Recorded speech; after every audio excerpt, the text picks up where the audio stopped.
വത്സലാസ് കിച്ചണിൽ ഇന്ന് പാലക്കാടൻ ട്രഡീഷണൽ ആയിട്ടുള്ളൊരു റെസിപ്പിയാണ്. നമ്മുടെ റേഷൻ കടയിൽ സുലഭമായി കിട്ടുന്ന ചെറുപയറും അരിയും വെച്ചിട്ട് ചെയ്തതാണിത്. ഇന്നത്തെ റെസിപ്പി ഒരു പാലക്കാടൻ സ്പെഷ്യൽ പൊരുളൻകായാണ്.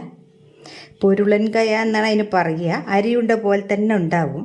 പക്ഷെ പുഴുങ്ങലരി സെപ്പറേറ്റ് ആയിട്ട്, രണ്ട് പുഴുങ്ങലരിയും ചെറുപയറും ഇതാണ് ഇതിന് മെയിനായിട്ട് വേണ്ടത്. ഇത് സെപ്പറേറ്റ് ആയിട്ട് വറുത്ത് പൊടിക്കണം. അരിയുണ്ടയ്ക്ക് നമ്മൾ തേങ്ങ ചിരണ്ടിയത് ചേർത്തിട്ടല്ലേ കുഴച്ചത്, അത് വേണ്ട. ഇതിൻ്റെ മെഷർമെൻറ്റ് എങ്ങനെയാണെന്ന് വെച്ചാൽ, പുഴുങ്ങലരി 2 ഗ്ലാസ് അരിക്ക് 1 ഗ്ലാസ് ചെറുപയർ, അങ്ങനെയാണ് ഇതിൻ്റെ കണക്ക്. പിന്നെ വേണ്ടത്, ഞാനിപ്പോൾ ഒരു 300 ഗ്രാംസ് വെല്ലം എടുത്തിട്ടുണ്ട്. തേങ്ങ കുറച്ച് ചെറുതായിട്ടൊന്ന് പൂളിയെടുക്കണം.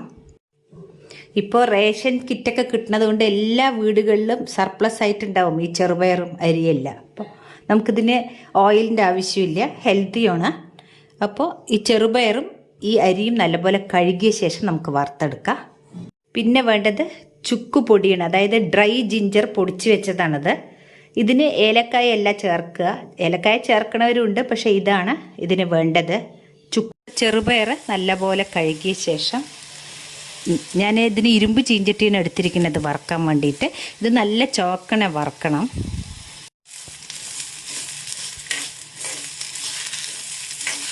ഇപ്പോൾ ചെറുപയർ വറക്കണം, നല്ലൊരു മണം വരുന്നുണ്ട്. നമുക്കിത് നല്ല ചോക്ക വറക്കണം. ഇത് അരി കഴുകിയെടുത്തതാണ്. നമുക്ക് 2 ട്രിപ്പായിട്ട് അരി വറുത്തെടുക്കാം.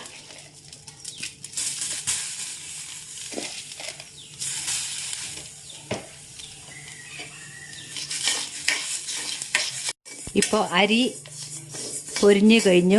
നമുക്കിത് ഒരു പ്ലേറ്റിലേക്ക് മാറ്റാം. ഇതുപോലെ ബാക്കിയുള്ളത് നമുക്ക് വറുത്തെടുക്കാം. ആദ്യത്തെ ട്രിപ്പ് അരി വറുത്തെടുത്തതാണിത്. നല്ല ഫൈനായിട്ട് ഇത് പൊടിച്ചെടുക്കണം. അരിയും ചെറുപയറും നല്ല ഫൈൻ പൗഡറാക്കി കൊണ്ടുവന്ന് വെച്ചിട്ടുണ്ട്. അതിലേക്ക് കുറച്ച് ചുക്കിൻ്റെ പൊടിയാണ് ഇട്ട് കൊടുത്തിരിക്കുന്നത്, ഡ്രൈ ജിഞ്ചർ പൗഡർ. ഇനി നമുക്ക് ഈ വെല്ലം ഒന്ന് പാവാക്കി എടുത്തിട്ട് വരാം. ഗ്യാസിൽ ഇപ്പോൾ 1 ഗ്ലാസ് വെള്ളം വെച്ചിട്ടുണ്ട്. നമുക്ക് ഈ വെല്ലം ഒന്ന് ആദ്യം അരിച്ചെടുക്കണം.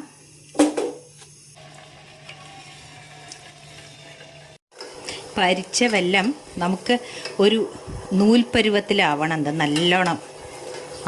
ഇപ്പോൾ വെല്ലപ്പാവ് ഏകദേശം ആയിട്ടുണ്ട്. നമുക്ക് ഈ തേങ്ങ മുറിച്ചതിട്ട് കൊടുക്കാം.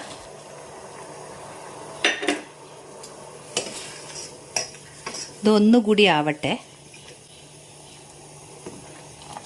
അപ്പം ഞാൻ ഈ പരുവത്തിൽ ഗ്യാസ് ഓഫാക്കാൻ പോവുകയാണ്.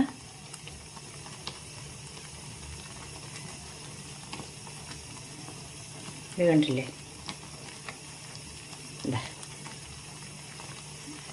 ഇത് ഈ പാകത്തിന് ഓഫാക്കാൻ പോവുകയാണ്.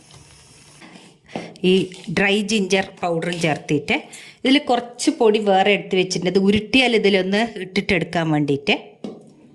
ഇനി നമ്മൾ കുറേശ്ശെയായിട്ട് വേറെ ഒരു പാത്രത്തിലേക്ക് പൊടി ഇട്ട് കൊടുത്ത് ഈ വെല്ലപ്പാവും കുറേശ്ശെ ഒഴിച്ച് കൊടുത്തിട്ട് ചൂടോടെ തന്നെ ഉരുട്ടിയെടുക്കണം.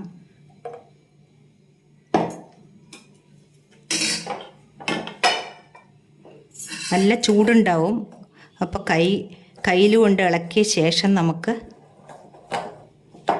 ഇട്ട് കൊടുക്കുക, കൈ കൊണ്ട് ചേർത്ത് കൊടുക്കുക.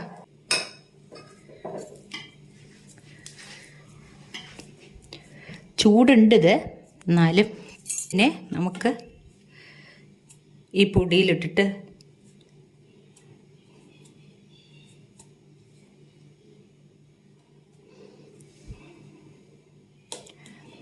ഇങ്ങനെയാണ് ഇതുണ്ടാവുക. ഇത് നമുക്ക് 1 മാസം വരെ എടുത്ത് വെക്കാം, അത് കേടുകൂടാണ്ട്. ഇങ്ങനെ ബാക്കിയുള്ളതെല്ലാം ഉരുട്ടിയെടുക്കാം. ഇങ്ങനെ നമുക്ക് എല്ലാ ഉരുണ്ടകളും ഇങ്ങനെ ഉരുട്ടിയെടുക്കാം. നിങ്ങൾക്ക് ഈ വീഡിയോ ഇഷ്ടപ്പെട്ടു എന്ന് വിചാരിക്കുന്നു. ഞാനിതിന് മുമ്പ് അരിയുണ്ടയുടെ റെസിപ്പി ഇട്ടിട്ടുണ്ട്, അവിലിൻ്റെ ഇട്ടിട്ടുണ്ട്, അവിലുണ്ടയുടെയും. അപ്പോൾ കാണാത്തവരതൊന്ന് കാണുക. ഈ റെസിപ്പി ഇഷ്ടപ്പെട്ടാൽ തീർച്ചയായിട്ടും ലൈക്കും ഷെയറും ചെയ്യണം. മറക്കാണ്ട് സബ്സ്ക്രൈബ് ചെയ്യാത്തവർ സബ്സ്ക്രൈബ് ചെയ്യണം. Thank you.